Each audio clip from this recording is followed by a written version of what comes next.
So, plan on keeping yourself locked in there, huh? Fine by me. If you're not going to come out, then I'm not going to leave. My tomato was growing so well, it had all the potential to become the best tomato this year, and you cut it straight from the vine. I already told you I had nothing to do with it. Why would I take a tomato that's still weeks from ripening? You'd have to be awfully green as an investigator to think it was me. You see, the word green here can refer to both the color of the tomato and the fact that your skills could use some. Enough nonsense! Just come out and face me, you coward! You're out of your mind. If I've actually done something wrong, then get a mantra and pull me out by force, why don't ya? Oh, why you? Professor Zahahadi? And who are you? Oh, Kaveh. Fancy seeing you here. How long has it been? Come on, get over here and let the professor take a good look at you. Not bad, not bad. You've grown taller again. Professor, what's going on here? It's no big deal, really.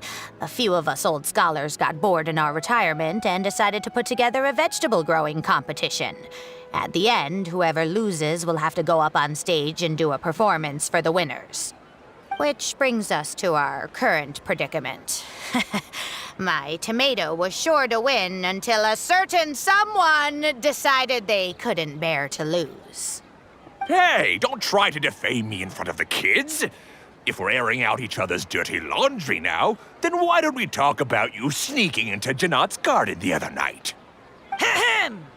Lucky for you, seeing these youngsters come to pay their respects today has put me in a better mood. I'll let you off the hook, for now. Come on, let's go. We'll take our conversation elsewhere. He doesn't need to be a part of it. Yes, of course.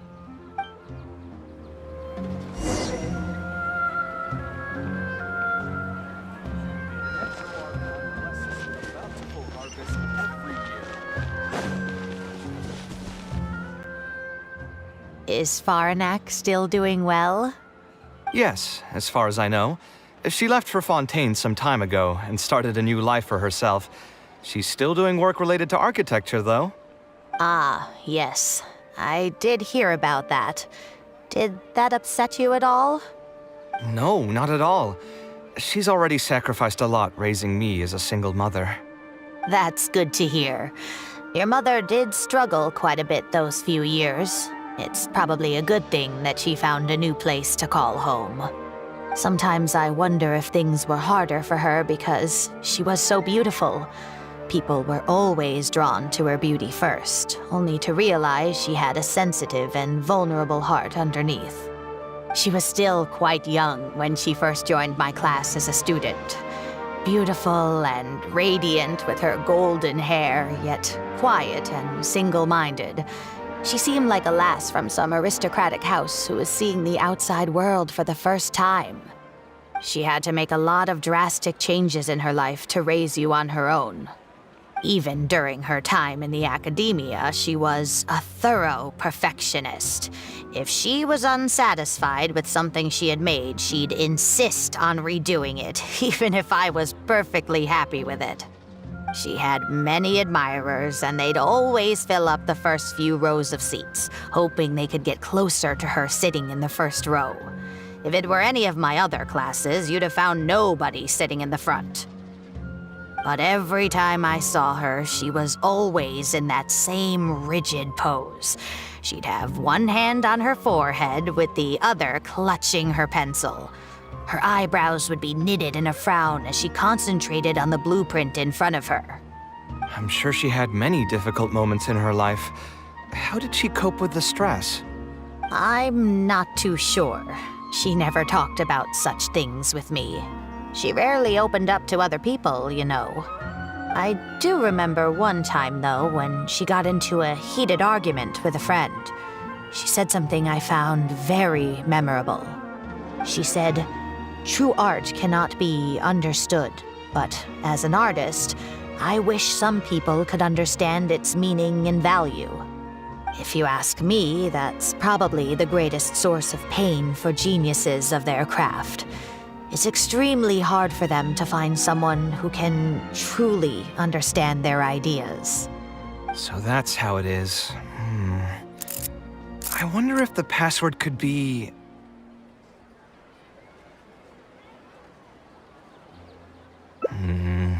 I tried both just now. Seems those aren't it either. What are you trying to do? My mother left her notebook to me, but it has a password and I haven't figured out what it is yet. I'm trying to learn more about her so I'd have a better chance at cracking the code. Thank you for all that you told us. It's the least I can do. Talking to youngsters like yourself makes me feel younger too. Honestly, looking at you now, I can see how much you resemble her. It's almost as if she's standing right in front of me again. Your personalities are quite alike, too. You're both stubborn and both a little awkward. Of course, I'm sure the similarities are mostly superficial. But so long as you continue to harbor those traits, you'll find a lot of difficulties in your work. I've taught a lot of students over my career, and in my experience, very few genius architects of Ksharawar ever found happiness for themselves. They would know exactly what they want to express and fight for it tooth and nail, which inevitably led to arguments with their clients. Some clients would choose to respect the architect's vision or just let the argument go because of the architect's reputation, but those are the rare ones. When Faranak first graduated, she was getting into arguments with her clients nearly every single day. I think it only got a little better when she met your father. I see. But could he understand the designs my mother made? No, I think they were probably beyond him, too. But despite that, he still stayed next to her, listening to her joys and sharing in her sorrows. Faranak had many admirers, but she ended up choosing your father. His support probably played a part in that decision. So instead of understanding, perhaps all we need is just companionship.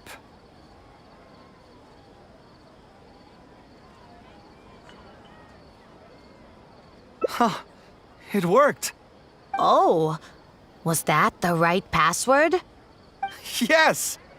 Then you should be on your way, child. Find a quiet place and see what she wanted to say to you. Being the awkward person that she is, I suppose there were many things that Faranek could never say out loud. Instead, she probably left them in her diary, hoping that they would make their way to you one day. If you're ever in a mood to chat again, just come and find me here. You're always welcome to discuss architecture topics with me as well. Thank you so much, Professor. There's no need to be so formal. I'll let you kids go. It's time for me to take another stroll around the vegetable garden. I wonder what my mother could have written about. They all say Zaha Hadid's class is the toughest, but I think it's actually not too bad. On the other hand, though, structural mechanics is definitely a pain, no matter how you try to approach it. I doubled down and managed to get through it in the end. I met someone special. At first, I didn't think much of him, but now, I feel very happy whenever I get to spend time with him. We decided to name our son Kaveh. I don't think a younger me would have ever imagined forming such an intimate bond with another person. Back then, I lived only in the shadow of myself, as well as that of the dream in my heart. The bad news came. And even though it's been several days now, I still can't bring myself to come to terms with what happened. My eyes are so swollen, it's hard to see. What if they're all lying to me? And this is just a long, cruel dream. But I have to face reality. I still have someone to take care of. No matter what happens, I'll do my best to raise my son on my own. Huh? Is this a drawing? Seems like it was done by my mother. This blonde man was probably my father, but who are the other people in the picture? Huh? Why do a few of them look somewhat familiar? From the dates in the notebook, she probably drew this more than 30 years ago. I hadn't even been born yet. Maybe we were thinking too much. Oh, there are a few lines written in the diary about this as well. The one who invited us to the gathering is a talkative woman. Including us, 3 couples showed up. There was also a person who came alone. The talkative woman introduced everyone to each other. She spoke really quickly, so I couldn't quite catch everything she said, but I also didn't feel like asking her to repeat herself. My husband seems to be friends with the man with long ears. I couldn't really join their conversation, so I've resigned myself to sitting in a corner and drawing in my notebook. I don't think I'd be able to become friends with any of these people, especially that stiff-looking couple. That man is certainly very handsome, but he would constantly alternate between disjointed and serious ways of talking. His wife is a bit more bearable. We were not acquainted with each other to begin with, and I doubt we'll see each other again after this gathering. The ambiance of this gathering is surprisingly pleasant, however. Talking to people can allow us to find some peace after a long day. Maybe my son will also partake in these gatherings in the future. I hope he'll be able to make many friends. Who would have thought my mother used to attend that kind of thing? It seems she was only good at talking about her own work, and found it difficult to join into other conversations. As a result, she often kept to herself and would be off to the side, drawing. There's more written on the back. Oh, it seems like it was written to me. Kaveh. I was both overjoyed and distressed when I learned of your decision to continue your studies in Kasharwar. You are very talented, and I am confident that you will become an architect of much acclaim. However, the more talented you are as an artist, the more misery and anguish you may encounter. No one will be able to help you during your journey as an artist. But outside of your life as a creator, you can learn to form connections with other people and enjoy many other things in life. It's the only way to alleviate your suffering. Whenever you feel down, seek out a friend to sit and have a chat. You can accumulate joy and fulfillment by spending time with them. The positive feelings you gain will get you through the long and difficult years.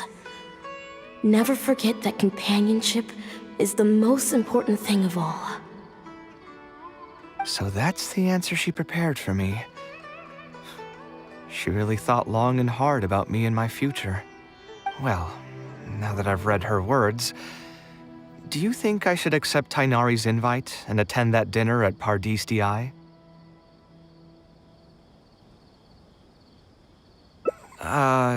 The thought definitely crossed my mind.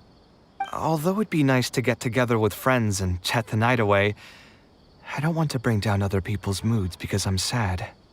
Besides, don't most people hate the feeling of seeing their friends troubled and being unable to help? And what's worse, nearly all of my problems can't be easily resolved with some encouraging words or gesture. And don't forget, I'm also older than all of them. As their senior, I should appear to be a bit more responsible.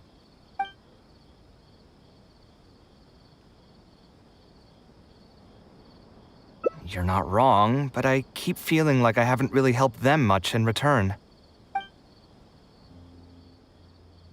Wait, do you mean it? You're not making fun of me, are you? I've gotten so used to sarcasm that I can't tell what's genuinely a compliment anymore. Wait, by fun, did you mean... You know what? I'm not going to overthink it. I'll see you tomorrow at Pardis DI.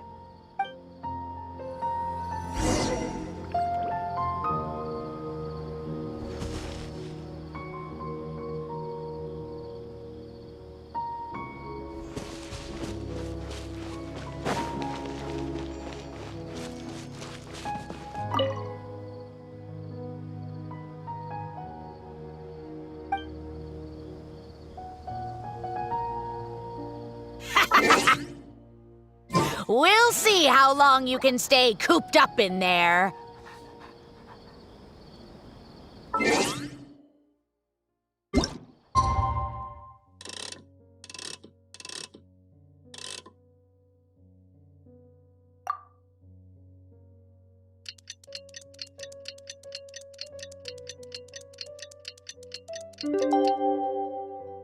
I wonder when I'll be as tall as my...